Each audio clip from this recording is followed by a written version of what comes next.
1. Why Public Speaking Matters Today. Sarah Kim, Douglas Marshall, June Pulliam, Victoria Vanist, and James Jurgen. Chapter Overview 1. Why Public Speaking Matters Today. 1.1 Learning Objectives and Key Terms. 1.2 Public Speaking in the 21st Century. 1.3 Why is Public Speaking Important?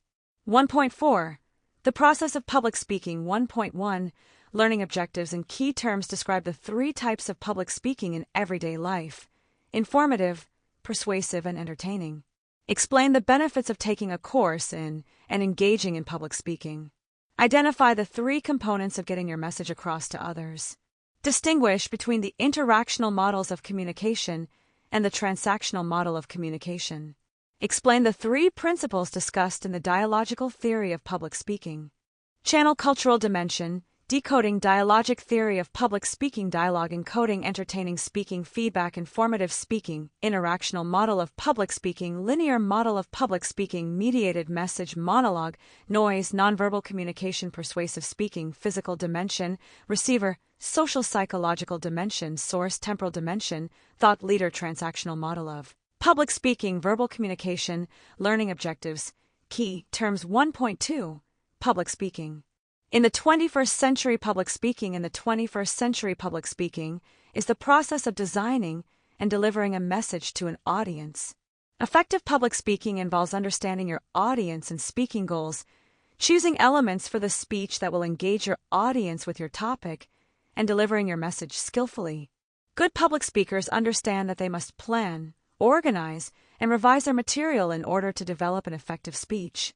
This book will help you understand the basics of effective public speaking and guide you through the process of creating your own presentations. We'll begin by discussing the ways in which public speaking is relevant to you and can benefit you in your career, education, and personal life. In a world where people are bombarded with messages through television, social media, and the internet, one of the first questions you may ask is, do people still give speeches? Well, type the words public speaking into Amazon.com or BarnesandNoble.com, and you will find more than 2,000 books with the words public speaking in the title.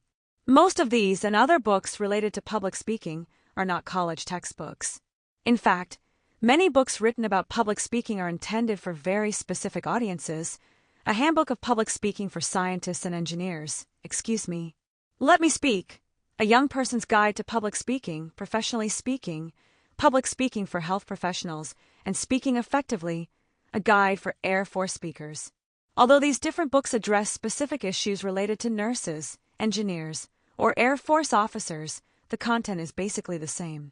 If you search for public speaking in an online academic database, you'll find numerous articles on public speaking in business magazines and academic journals. There is so much information available about public speaking because it continues to be relevant even with the growth of technological means of communication. Technology can also help public speakers reach audiences that were not possible to reach in the past. People continue to spend millions of dollars every year to listen to professional speakers. For example, attendees of TED conferences, which invite speakers from around the world to share their ideas in short, 18-minute presentations, paid $6,000 per person to listen to 50 speeches over a 4-day period. We realize that you may not be invited to TED to give the speech of your life or create a speech so inspirational that it touches the lives of millions via YouTube. However, all of us will find ourselves in situations where we will be asked to give a speech, make a presentation, or just deliver a few words. In this chapter, we will first address why public speaking is important, and then we will discuss models that illustrate the process of public speaking itself. 1.3 Why is public speaking important? In today's world, we are constantly bombarded with messages, both good and bad. No matter where you live, where you work or go to school, or what kinds of media you use, you are probably exposed to hundreds, if not thousands, of advertising messages every day. In 2020, the amount of knowledge in the world will double every 12 hours. Because we live in a world where we are overwhelmed with content, communicating information in a way that is accessible to others is more important today than ever before. To help us further understand why public speaking is important, we will first examine public speaking in everyday life. We will then discuss how public speaking can benefit you personally. Everyday public speaking. Every single day, people across the United States and around the world stand up in front of some kind of audience and speak. In fact, there's even a monthly publication that reproduces some of the top speeches from around the United States called Vital Speeches of the Day. Although public speeches are of various types, they can generally be grouped into 3 categories based on their intended purpose: informative, persuasive, and entertaining. Informative speaking is presented for the purpose of sharing knowledge with the audience, teaching the audience about a topic. One of the most common types of public speaking is informative speaking. The primary purpose of informative presentations is to share one's knowledge of a subject with an audience, teaching and providing information for the purpose of expanding the audience's knowledge. Reasons for making an informative speech vary widely. For example, you might be asked to instruct a group of coworkers on how to use new computer software, or to report to a group of managers how your latest project is coming along. A local community group might wish to hear about your volunteer activities in New Orleans during spring break, or your classmates may want you to share your expertise on Mediterranean cooking. What all these examples have in common is the goal of imparting information to an audience. Informative speaking is integrated into many different occupations.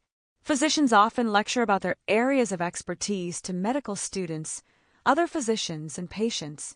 Teachers find themselves presenting to parents, as well as to their students. Firefighters give demonstrations about how to effectively control a fire in the house. Informative speaking is a common part of numerous jobs and other everyday activities. As a result, learning how to speak effectively has become an essential skill in today's world. Persuasive speaking is presented to persuade the audience to take action or to reinforce or change their beliefs. A second common reason for speaking to an audience is to persuade others.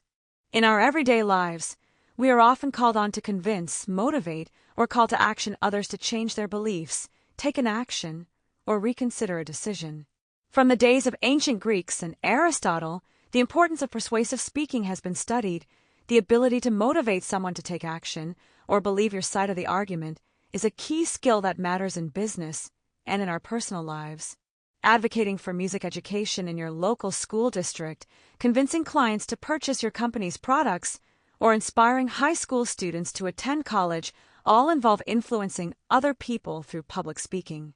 For some people, such as elected officials, giving persuasive speeches is a crucial part of attaining and continuing career success. Other people make careers out of speaking to groups of people who pay to listen to them. Motivational authors and speakers, such as Les Brown, make millions of dollars each year from people who want to be motivated to do better in their lives. Brian Tracy, another professional speaker and author, specializes in helping business leaders become more productive and effective in the workplace. Whether public speaking is something you do every day or just a few times a year, persuading others is a challenging task. If you develop the skill to persuade effectively, it can be personally and professionally rewarding. Speeches to entertain happens at special occasions and is focused on creating ceremony. Speeches to entertain involves an array of speaking occasions ranging from introductions to wedding toasts to presenting and accepting awards to delivering eulogies at funerals and memorial services, in addition to after-dinner speeches and motivational speeches. Speeches to entertain has been important since the time of the ancient Greeks, when Aristotle identified epideictic speaking as an important type of address. As with persuasive and informative speaking, there are professionals, from religious leaders to comedians, who make a living simply from delivering entertaining speeches. As anyone who has watched an awards show on television or has seen an incoherent best man deliver a wedding toast can attest, speaking to entertain is a task that requires preparation and practice to be effective. Personal benefits of public speaking communication skills are in the top 10 required skills for business success. That fact alone makes learning about public speaking worthwhile. However, there are many other benefits of communicating effectively for the hundreds of thousands of college students every year who take public speaking courses. Let's take a look at some of the personal benefits you'll get both from a course in public speaking and from giving public speeches. Benefits of public speaking courses: speech is power. Speech is to persuade, to convert, to compel. Ralph Waldo Emerson. In addition to learning the process of creating and delivering an effective speech, students of public speaking leave the class with a number of other benefits as well. Some of these benefits include developing critical thinking skills, fine-tuning verbal and nonverbal skills, overcoming fear of public speaking. Developing critical thinking skills, one of the very first benefits you will gain from your public speaking course is an increased ability to think critically. Problem solving is one of many critical thinking skills you will engage in during this course. For example, when preparing a persuasive speech, you'll have to think through real problems affecting your campus, community, or the world and provide possible solutions to those problems.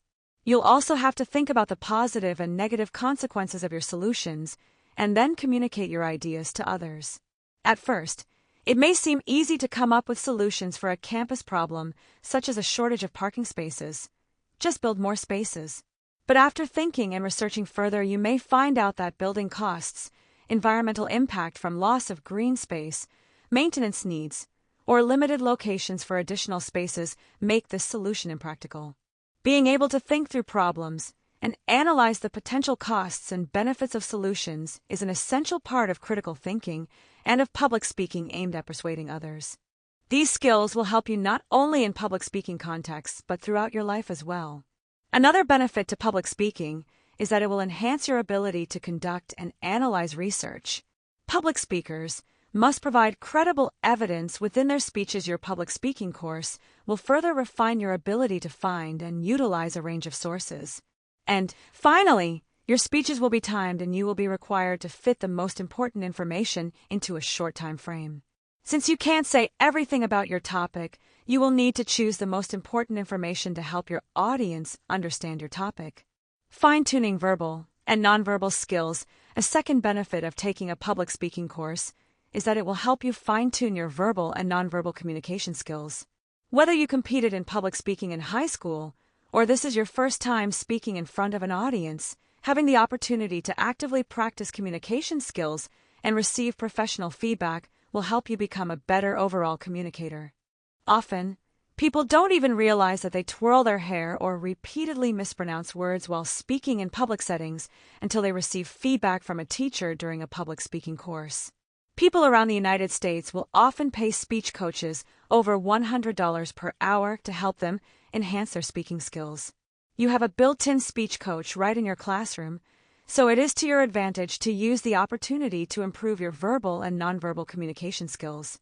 Overcoming fear of public speaking. An additional benefit of taking a public speaking class is that it will help reduce your fear of public speaking. Whether they've spoken in public a lot or are just getting started, most people experience some anxiety when engaging in public speaking. Fear of public speaking is a learned skill that can be overcome by practicing and engaging in public speaking forums. By taking a course in public speaking, students become better acquainted with the public speaking process, making them more confident and less apprehensive. In addition, you will learn specific strategies for overcoming the challenges of speech anxiety. We will discuss this topic in greater detail throughout this book. Professional benefits of public speaking. Once you've learned the basic skills associated with public speaking, you'll find that being able to effectively speak in public has profound benefits, including influencing the world around you, developing leadership skills, becoming a thought leader. Influencing the world around you. If you don't like something about your local government, then speak out about your issue. One of the best ways to get our society to change is through the power of speech. Common citizens in the United States and around the world, like you, are influencing the world in real ways through the power of speech. Just type the words, "Citizens Speak Out," in a search engine, and you'll find numerous examples of how common citizens use the power of speech to make real changes in the world, for example, by speaking out against fracking for natural gas.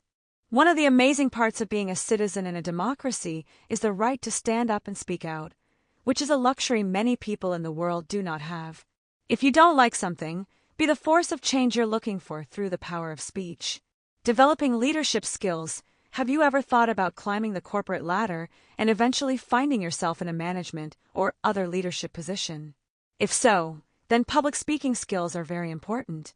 If you want people to follow you, you have to communicate effectively and clearly what followers should do. Communication skills for a leader is a powerful tool that inspires change from those around them and working towards a common object. Becoming a thought leader, even if you are not in an official leadership position, effective public speaking can help you become a thought leader. Joel Kurtzman, editor of Strategy and Business, coined this term to call attention to individuals who contribute new ideas to the world of business. A thought leader, or influencer, is someone who, based on their expertise and perspective in an industry, offers unique guidance, inspires innovation, and influences others. To achieve thought leader status, individuals must communicate their ideas to others through both writing and public speaking. Lizotte demonstrates how becoming a thought leader can be personally and financially rewarding at the same time. When others look to you as a thought leader, you will be more desired and make more money as a result. Whether standing before a group of executives, discussing the next great trend in business, or delivering a webinar, thought leaders use public speaking every day to create the future that the rest of us live in. 1.4. The process of public speaking. As noted earlier, all of us encounter thousands of messages in our everyday environments, so getting your idea heard above all the other ones is a constant battle. Some speakers will try gimmicks, but we strongly believe that getting your message heard depends on three fundamental components: message, skill, and passion. The first part of getting your message across is the message itself. When what you are saying is clear and coherent, people are more likely to pay attention to it. On the other hand, when a message is ambiguous, people will often stop paying attention. Our discussions in the first part of this book involve how to have clear and coherent content. The second part of getting your message heard is having effective communication skills. You may have the best ideas in the world, but if you do not possess basic public speaking skills, you're going to have a problem getting anyone to listen. In this book, we will address the skills you must possess to effectively communicate your ideas to others. Lastly, if you want your message to be heard, you must communicate passion for your message. One mistake that novice public speakers make is picking topics in which they have no emotional investment. If an audience can tell that you don't really care about your topic, they will just tune you out. Passion is the extra spark that draws people's attention and makes them want to listen to your message. In this section, we're going to examine the process of public speaking by first introducing you to a basic model of public speaking and then discussing how public speaking functions as dialogue. These models will give you a basic understanding of the communication process and some challenges that you may face as a speaker. Models of public speaking. A basic model of human communication is one of the first topics that most communication teachers start with in any class. For our focus on public speaking, we will introduce two widely discussed models in communication: interactional and transactional. Interactional models of public speaking. Linear model. The interactional model of public speaking comes from the work of Claude Shannon and Warren Weaver. The original model mirrored how radio and telephone technologies functioned and consisted of three primary parts: source, channel, and receiver. The source was the part of a telephone a person spoken to, the channel was the telephone itself, and the receiver was the part of the phone where one could hear the other person. Shannon and Weaver also recognized that often there is static that interferes with listening to a telephone conversation, which they called noise. Although there are a number of problems with applying this model to human communication, it does have some useful parallels to public speaking. In public speaking, the source is the person who is giving the speech, the channel is the speaker's use of verbal and nonverbal communication, and the receivers are the audience members listening to the speech. As with a telephone call, a wide range of distractions can inhibit an audience member from accurately attending to a speaker's speech. Avoiding or adapting to these types of noise is an important challenge for public speakers. Interactional model. The interactional model of communication developed by Wilbur Schramm builds upon the linear model. Schramm added three major components to the Shannon and Weaver model. First, Schramm identified two basic processes of communication: encoding and decoding. Encoding is what a source does when creating a message, adapting it to the receiver, and transmitting it across some source-selected channel. When you are at home preparing your speech or standing in front of your classroom talking to your peers, you are participating in the encoding process. The second major process is the decoding process, or sensing a source's message, interpreting the source's message, evaluating the source's message, and responding to the source's message. Decoding is relevant in the public speaking context when, as an audience member, you listen to the words of the speech, pay attention to nonverbal behaviors of the speaker, and attend to any presentation aids that the speaker uses. You must then interpret what the speaker is saying. Although interpreting a speaker's message may sound easy in theory, in practice many problems can arise. A speaker's verbal message, nonverbal communication, and mediated presentation aids can all make a message either clearer or harder to understand. For example, unfamiliar vocabulary, speaking too fast or too softly, or small print on presentation aids may make it difficult for you to figure out what the speaker means. Conversely, by providing definitions of complex terms, using well-timed gestures, or displaying graphs of quantitative information, the speaker can help you interpret his or her meaning. Once you have interpreted what the speaker is communicating, you then evaluate the message. Was it good? Do you agree or disagree with the speaker? Is a speaker's argument logical? These are all questions that you may ask yourself when evaluating a speech. The last part of decoding is responding to a source's message, when the receiver encodes a message to send to the source. When a receiver sends a message back to a source, we call this process feedback. Schramm talks about 3 types of feedback: direct, moderately direct, and indirect. The first type, direct feedback, occurs when the receiver directly talks to the source. For example, if a speech ends with a question and answer period, listeners will openly agree or disagree with the speaker. The second type of feedback, moderately direct, focuses on nonverbal messages sent while a source is speaking, such as audience members smiling and nodding their heads in agreement, or looking at their watches, or surreptitiously sending text messages during the speech. The final type of feedback, indirect, often involves a greater time gap between the actual message and the receiver's feedback. For example, suppose you run for student body president and give speeches to a variety of groups all over campus, only to lose on student election day. Your audiences have offered you indirect feedback on your message through their votes.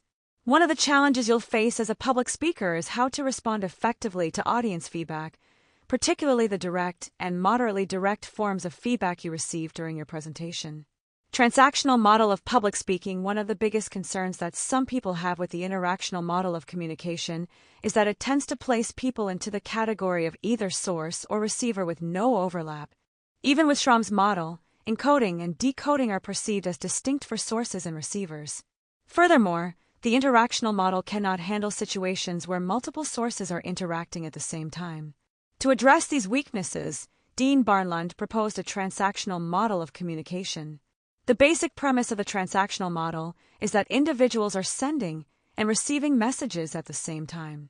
Whereas the interactional model has individuals engaging in the role of either source or receiver, and the meaning of a message is sent from the source to the receiver, the transactional model assumes that meaning is co-created by both people interacting together. The idea that meanings are co-created between people is based on a concept called the field of experience. According to West and Turner, a field of experience involves how a person's culture, experiences, and heredity influence his or her ability to communicate with another. Our education, race, gender, ethnicity, religion, personality, beliefs, actions, attitudes, languages, social status, past experiences, and customs are all aspects of our field of experience, which we bring to every interaction. For meaning to occur, we must have some shared experiences with our audience.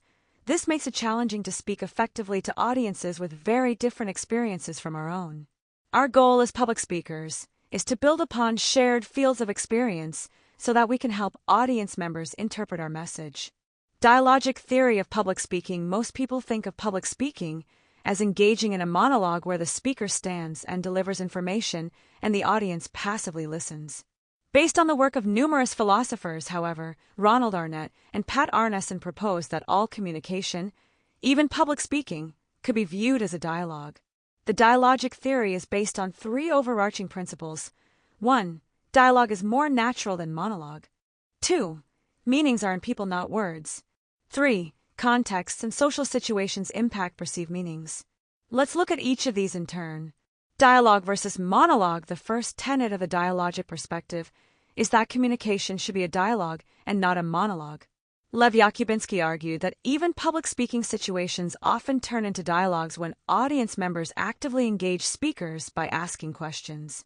He even claimed that nonverbal behavior functions as feedback for speakers and contributes to a dialogue.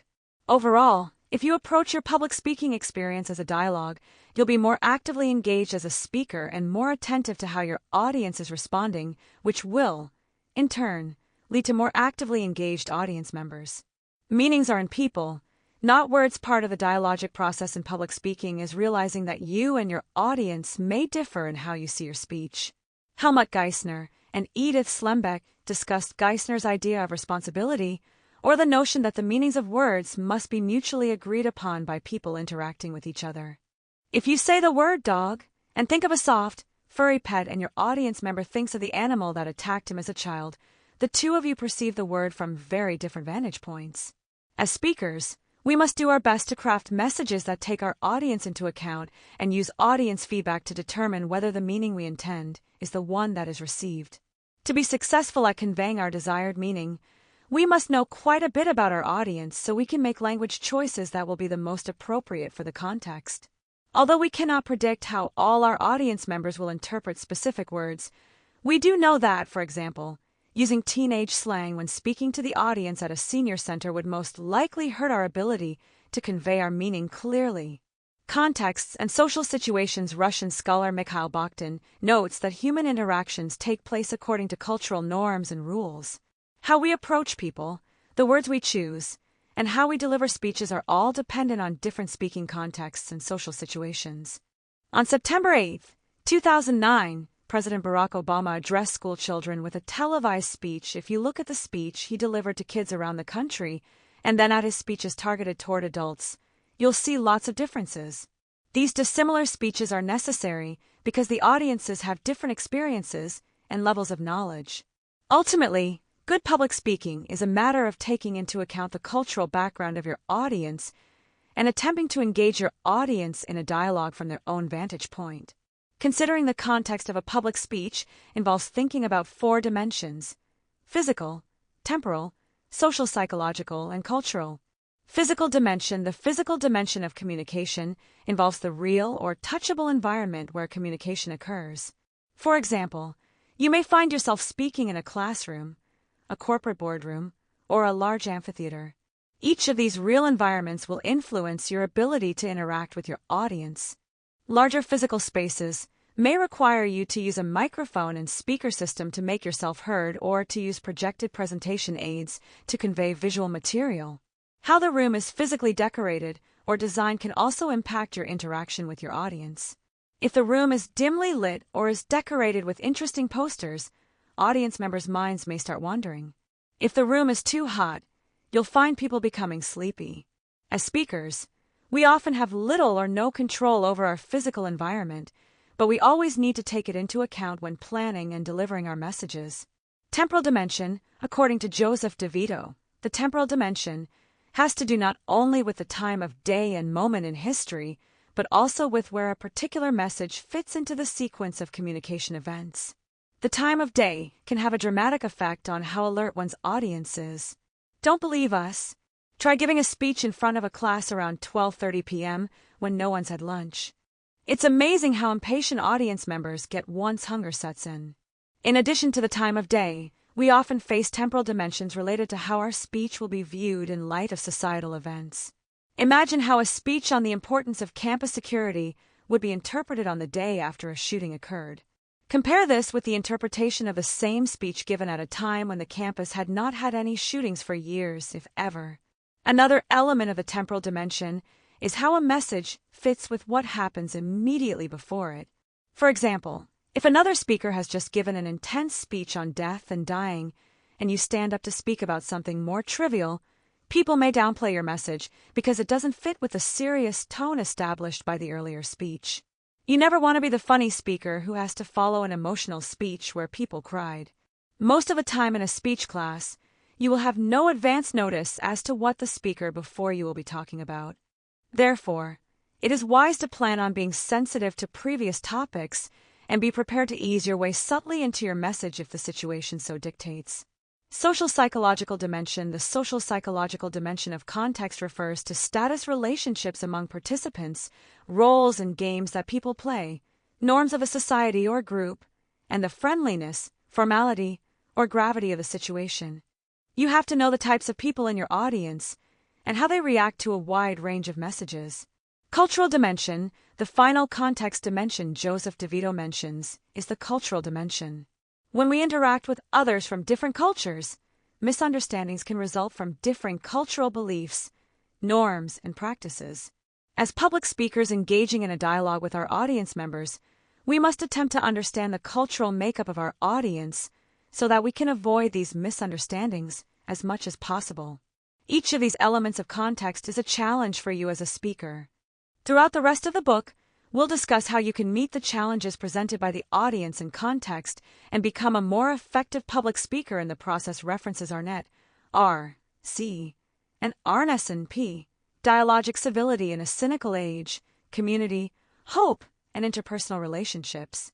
Albany, New York, SUNY Press. Bogdan, M. The Problem of Speech Genres. In P. Bazell and B. Herzberg, The Rhetorical Tradition. Boston, Massachusetts, Bedford St. Martin's. Bogdan, M. Marxism and the Philosophy of Language. In P. Bazell and B. Herzberg, The Rhetorical Tradition. Boston, Massachusetts, Medford St. Martin's. Barnlund, D.C.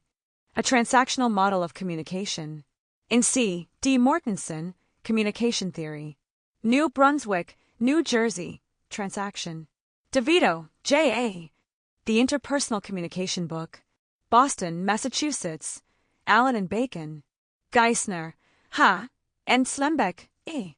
Miteinander sprechen und handeln. Frankfurt, Germany, Scripter. Mortensen, C.D. Communication, The Study of Human Communication. New York, McGraw-Hill. Schramm, W. How Communication Works. In W. Schramm, The Process and Effects of Communication. Urbana, Illinois, University of Illinois Press. Shannon, C. E. and Weaver, W. The Mathematical Theory of Communication. Urbana, Illinois, University of Illinois Press. West, R. and Turner, L. H. Introducing Communication Theory, Analysis and Application. New York, McGraw-Hill, page 13. Wrench, J.S. McCroskey, J.C. and Richmond, V.P. Human Communication in Everyday Life, Explanations and Applications. Boston, Massachusetts, Allen and Bacon, page 17. Yakubinsky, L.P. On Dialogic Speech. PMLA 112, 249, 256.